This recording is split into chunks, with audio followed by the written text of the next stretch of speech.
ऐसा आचार्य महाराज ने यहाँ पर बताया था। आगे हम देखेंगे नवता भक्ति का फल। नवता भक्ति से आहार देने का फल क्या मिलता है? उच्चैकोत्तम प्रणते, बोलो उच्चैकोत्तम प्रणते, भोगोदानादुपासनत्वा पूजा, भोगोदानादुपासनत्वा पूजा, भक्ते सुंदर रूपम, भक्ते सुंदर रूपम, स्त्वना कीर्ते स्तपो निदेशो। आचार्य महाराज यहाँ पर दान की फल के विषय में बता रहे। नवता भक्ति, कितने भक्ति से साधु को जो आहार दान दिया जाता है वह नवता भक्ति। कितनी भक्तियां हैं? एक नहीं, दो नहीं, तीन नहीं, चार नहीं, कितनी भक्तियां हैं? 9 भक्ति। चंदन कितने जगह लगाया जाता है? बोलो चंदन कितनी जगह लगाया जाता है? चंदन 9 जगह लगाया जाता है और 9 जगह चंदन लगाते हैं और नवता भक्ति से मुनिराज को क्या देते? आहार देते। चक्रवर्ती की कितनी निधियां होती है? चक्रवर्ती 9 निधियों का क्या होता है? स्वामी होता है। कितने निधियों का? नवता भक्ति मुनिराज की कौन सी है? आहार बहुत सारे लोग देते हैं पर नवता भक्ति कौन सी है? बताओ कौन सी नवता भक्ति मुनिराज की? नवता भक्ति पूर्वक आहार दान देते हैं, बताओ भाई। पता ही नहीं। कारण किसी भी जवान छोरों के लिए मालूम नहीं कि नवता भक्ति कौन सी है। धोती पहना, धोती पहनी और आहार देने के लिए कपड़े पहन के आते, बाकी नवता भक्ति नहीं आती है। नवता भक्ति में सबसे पहले पड़गान क्या आता है? बोलो सबसे पहले क्या आता है? तो खाली हाथ हे स्वामी नमोस्तु नमोस्तु नमोस्तु, हाथ में क्या होना जरूरी है? कलश ही होना। कलश, नारियल, फल, अष्टद्रव्य, ये हमारे पास में द्रव्य होना। कलश पर नारियल, इलायची, लौंग, चावल, बादाम, छुआरे, किसी भी प्रकार से फलों से हम क्या कर सकते हैं? पड़गान कर। हरे फलों से भी पड़गान साधुओं का होता है। नारियल से ही पड़गान, किस सामग्री से पड़ेंगे क्या मालूम? मुनिराज आहारचर्या को निकलते हैं तो ऐसे निकलने का कोई नियम नहीं है। ऐसे क्यों निकलते हैं? इसलिए निकलते हैं श्रावक को पता चल जाए कि महाराज जी आहारचर्या को आ रहे। अगर ऐसे निकले तो समझे कि महाराज जी का तो बिहार थे गया।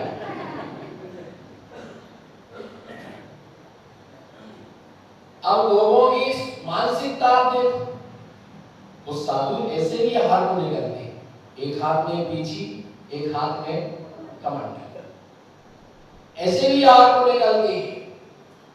अभी भी साधु जो है ऐसे आहारचर्या को निकलते। विमल सागर जी महाराज ऐसे ही निकलते, कभी ऐसे भी निकल जाते।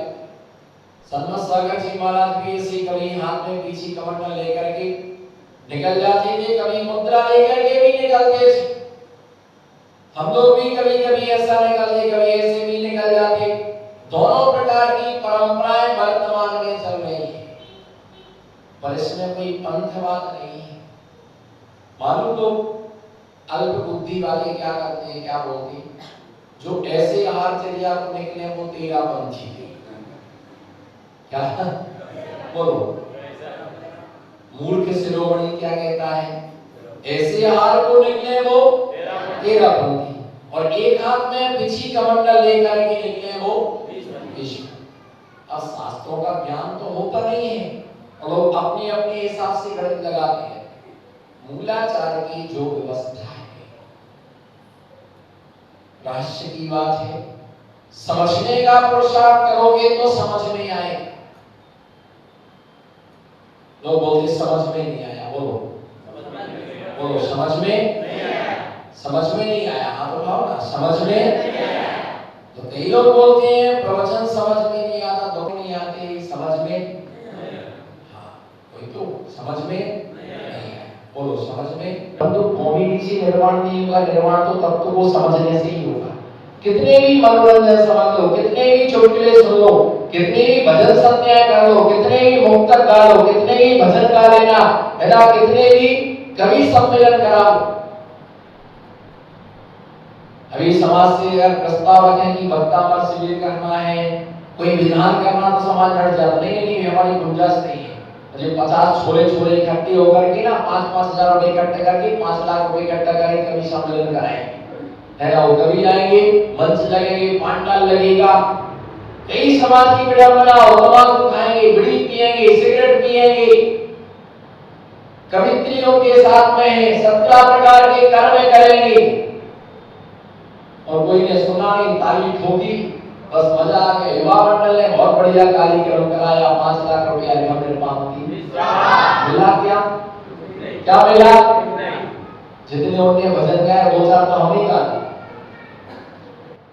जादू ने कहा भैया रे, जो उनने गाए भजन, साधु की मुख से जो शब्द निकलता वो काव्य से तुम्हारी असंख्या पूरी करने की निर्जरा होती।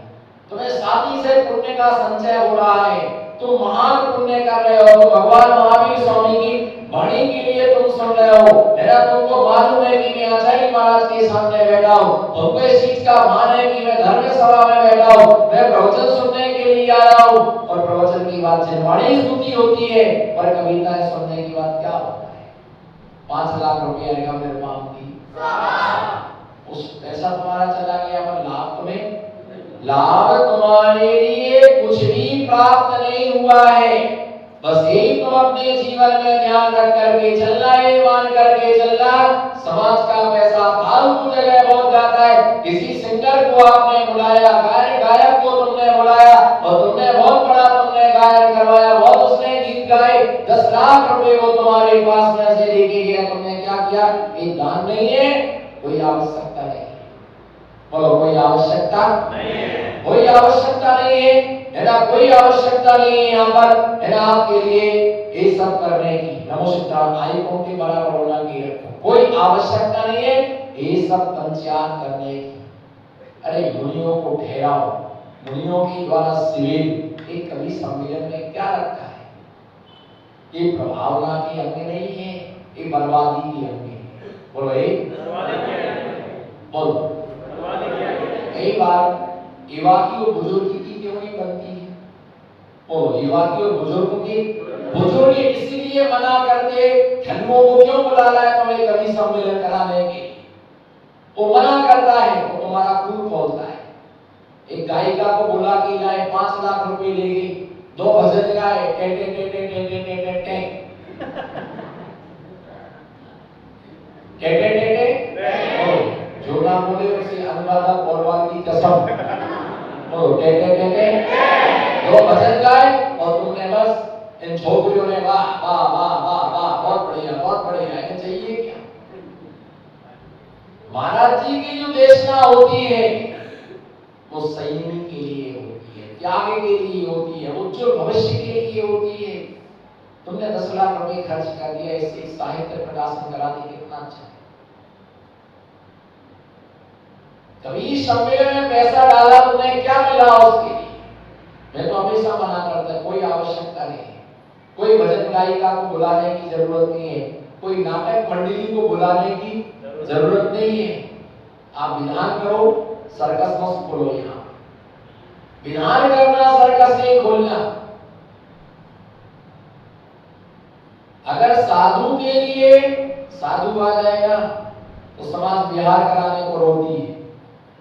अभी मैं आपको बोल दूं कि आपके लिए हमको आप हमें 200 किलोमीटर तक आप मेरा बिहार करा दीजिएगा, तो आप मना कर देंगे हमारे समाज की गुंजाइश नहीं है, हमारी समाज की क्या नहीं है, गुंजाइश नहीं, हम नहीं करा सकते। टेम्पू कराने को रोने लग जाएंगे आप, वो तो जो आपको सीढ़ी पर चढ़ाएगा वो ले जाएगा आपके लिए। एक 500 रुपए की गाड़ी कराने को रोने लग जाओगे। और कभी सम्मेलन कराया 5 लाख फूका तब, अरे भैया आचार्य महाराज ने बड़ा संवारा है, कभी सम्मेलन में तो क्या होगा।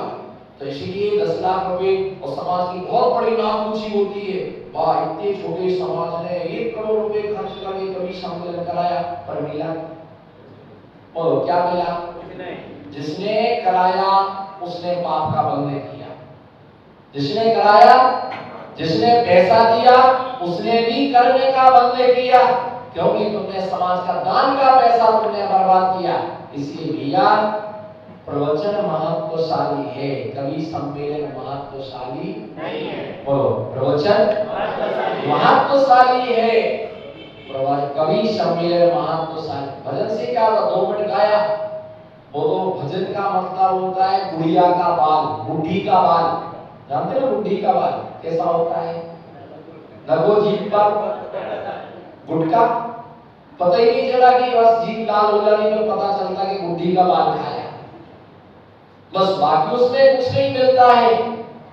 ऐसे भैया सबसे अच्छा दान, सबसे अच्छा काम मुनियों के लिए आहार दान है। क्या देना?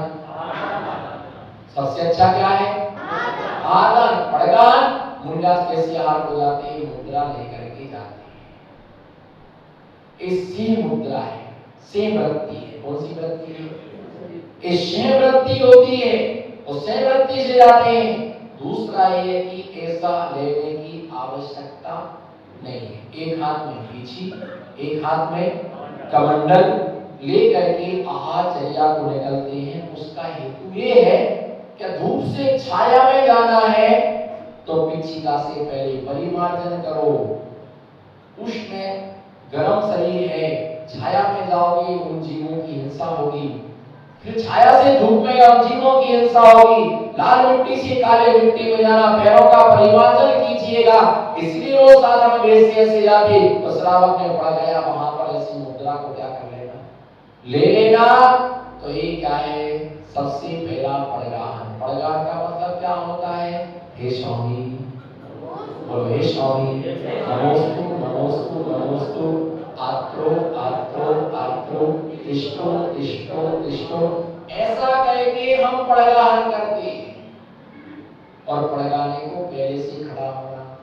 महाराज जी आ गए तब ऊपर से नीचे उतरे, 2 जने नीचे उतर गए, ऊपर से बाई आवाज आई, महाराज जी रुको, हमारे 2 मिनट में आगे मत जाना। और पता चला धोती पहन रहे, तब तक महाराज जी आगे निकल गए। पहले से हाथों में कलश लेकर के, सामग्री लेकर के, और पता चलता है कि खुशी है या दुखी है। हे स्वामी नमोस्तु नमोस्तु, आत्रो आत्रो, तिष्ठो तिष्ठो, आगे जाके खिसको। ऐसी हालत है।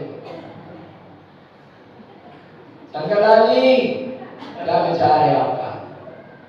अब कहीं करे महाराज थक ही गया, महाराज थक गया, महाराज थक गया, महाराज थक ही गया। अब पड़गान में तो अच्छे से पड़गाने खड़े हो, हे स्वामी नमोस्तु नमोस्तु, हंसकर ये पड़गान करना। पड़गान हो जाने के बाद क्या करना? परिक्रमा। कितनी?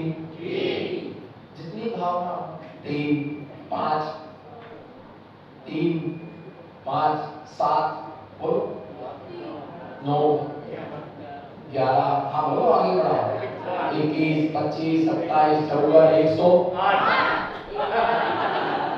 बहुत दिन में तो नंबर आया चौका का। हसमुखी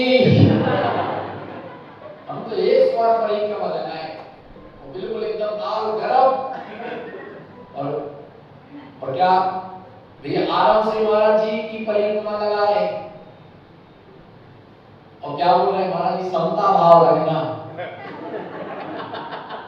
महाराज जी बोलो ना, जो ना बोले उसे पंखे की कसम। बोलो महाराज जी। समता भाव रखें, खड़े हैं। अब तुम्हारे अंडर में है, तुम्हें जो जचे सो करो। अब फंस तो गए इंद्रा में। अब 108 परिक्रमा लगाई, चौकी में पहुंची, बिठाला, पंचामृत अभिषेक से पाद प्रक्षालन, ठीक है, बजाओ मिलकी महाराज जी की बारात। अरे महाराज जी समता भाव को बड़ी मुश्किल में तो 100 मार्क मिला, वर्षों के बाद तो नंबर आया है। ठीक है, बैठे रहे, फिर पूजा लेके बैठ गए। ये विधि ठानो हम पढ़े जो पार। तो मेरी इच्छा हुई इसको कागज पर लिख के दे दो कि तुम कल तक जो विधान कर दोगे। क्या करें, बात तो गई, नहीं होगी समाधि तो यही समाधि हो जाएगी।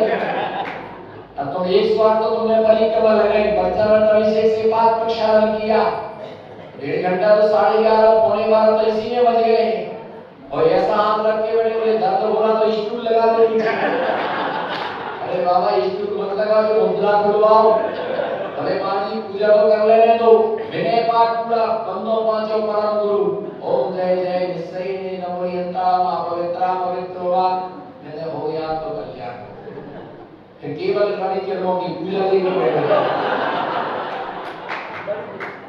मैंने एक पक्का भक्त है, जो ना हंसे समझना दुखी आत्मा है। पूरी पूजा लेके बैठ गया। अब मैंने कहा ऐसा ना हो कि विसर्जन करने लगा। मैंने कहा अगर इसने विसर्जन किया तो मैं तो पराई जाऊं, हैंड तो दो। मैंने भैया तो चला जाऊंगा, लेकिन उसने कहा कि महाराज जी विनय पाठ पढ़ लिया, आगे बोले विसर्जन बाद में करेंगे। मेरे को थोड़ी तसल्ली हुई।